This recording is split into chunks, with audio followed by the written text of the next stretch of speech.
Здравейте и добре дошли отново в моят канал. Аз съм Грета и изработвам подаръци за бебета и деца. В днешното видео ще ви разкажа малко повече за вчерашния ден. Бяхме на пазар. Знаете, че аз съм от Силистра, но пазарът беше в Варна този път, във връзка с новооткритият магазин Теди, който отвори в Гранд Мол.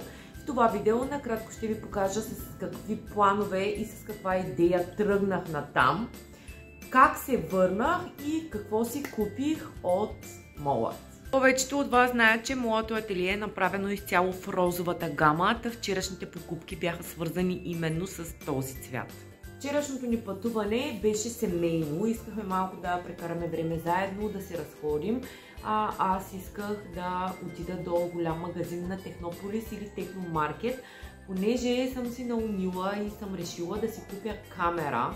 Колебаях се малко между DJI и GoPro и всъщност все още не съм решила кой да бъде от двата модела, така че ако вие имате някакви познания или използвате конкретния модел камера, може да ми напишете в коментар с някаква препоръка, защото продължавам да се колебая. Та в тази връзка посетихме и Технополис. В крайна сметка аз тръгнах за модел DJI Pocket тройката, но в магазина продавач-консултантите малко ме разубедиха. Те ми препоръчват GoPro Hero 11, който е Creator комплекта и сякаш клоня малко повече към него. Техният съвет беше да изчакам до идния петък, понеже ще има черен петък и повечето от нещата в магазина ще бъдат намалени. Затова реших да не избързвам, да си купувам камерата вчера и ще изчакам до следващата седмица, да видим, дано да имам късмет и да си купя това, което всъщност искам. Освен посещението на Технополис, решихме да минем и през магазин Теди, който всъщност вчера отвори врати в Гранд Мол Варна. Беше страшна навалица, имаше колело на късмета и буквално опашка от сигурно 50 човека, които чакаха да въртят това колело, за да получат някакъв подарък. Отначало се наредих и аз на опашката, но когато видях с каква скорост протича цялото това нещо, просто реших да се откажа и се влезнах директно в магазина. Предлагат всъщност в магазин Теди подробно видео с повечето стока, може да видите в TikTok, там качих клип. Ако ви е интересно, може да се прехвърлите и да го прегледате.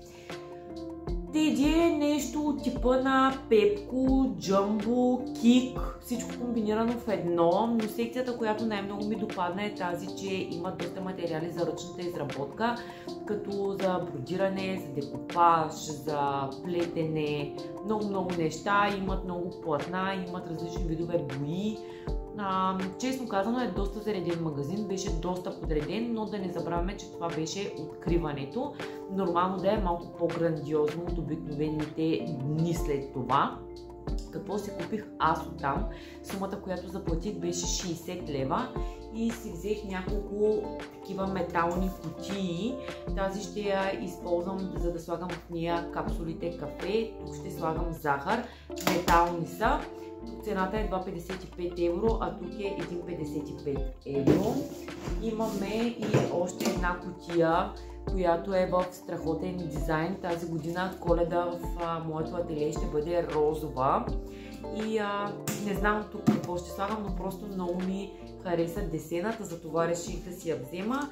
Тази е на цена от 2,55. Продължавам с розови коледни играчки за по 2 евро, 8 броя. Тук отпред на прозорците си реших да направя арки, които да бъдат окичени в коледни клонки и розови играчки, естествено. Другото, което си взех, са ето тези играчки сърчица. Едните са матови, другите са гланцови, са 1,55. И продължавам с ето тези чашки за кафе, от които взех всъщност 4 броя. Цената беше 1 евро за брой. Аз пия нормално кафе и този тип чашки са ми супер удобни. Това може би е топ покупката, която направих. Сега ще ви покажа и боите, които си купих оттам.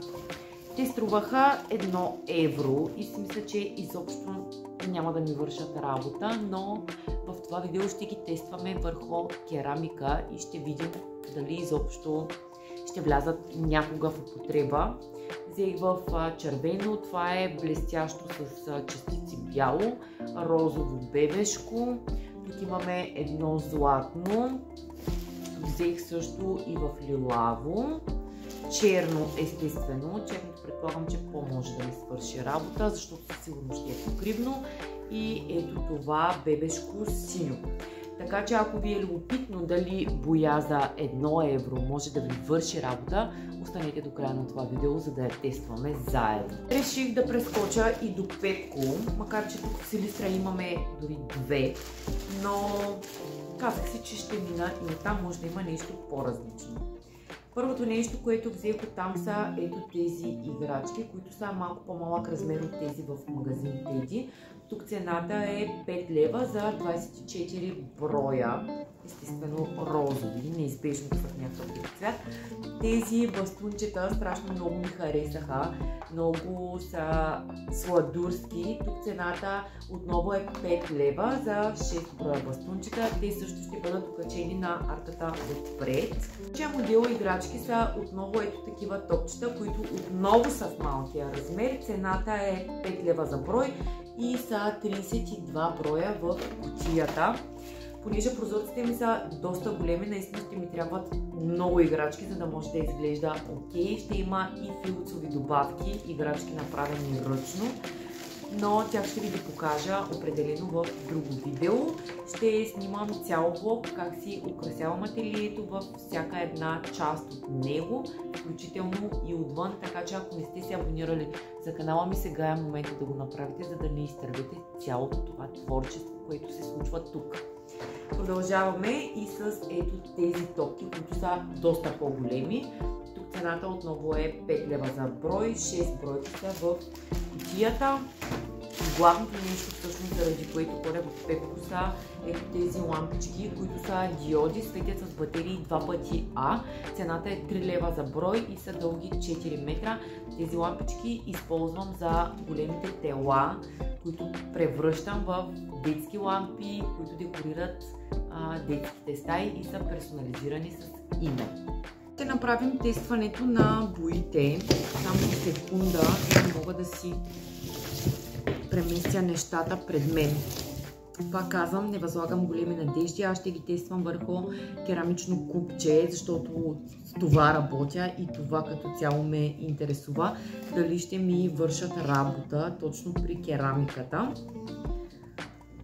И изтривам си четката и ще започна първо с розовото, защото ми е много интересно колко е покривно.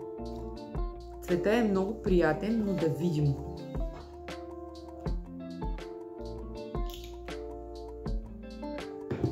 Естествено, няма как да не си сложа боя и по ногтите, това е неизбежно.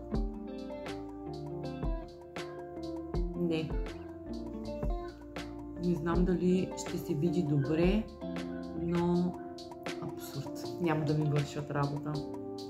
По-скоро бих могла да ги използвам за някакво такова минимално покритие или някакъв ефект като светлосянка върху самите изработки, но не и за цялостно рисуване. Сега ще обърна камерата, за да ви покажа каква покривност имат. Ето, вижте за какво става въпрос. Абсолютно нищо не се получава както трябва. Първо, че стават на четки. Второ, че не знам дали виждате, но ето тук примерно и ето тук стои абсолютно бяло. Пак ще си направя труда да тествам това блестящо, защото ако ги използвам точно за някакъв ефект отгоре върху вече поставена боя, мисля, че ще вършат работа. Това не изглежда никак зле. Ето сега на слънчева светлина се вижда от блясъците в него. Я да видим как би стояло върху розово. Вау, това е готино, определено се струва. Има лек от блясък и е точно като гланц. Значи, може би ако се сложи добра покривна розова боя и отгоре се нанесе това с частиците, мисля, че ще изглежда доста добре. Я да го тестваме на бялата част, за да видим как би стояло там.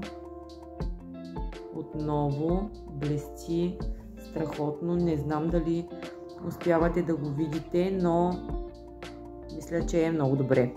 Сега ще тествам и ето тази, която отново има отблясък, само че е в златно и е с малко по-различни частици. Да видим с нея какво ще се получи. И тя по-скоро ще е за поставяне върху някаква определена основа. Не мисля, че ще има добро покритие, да.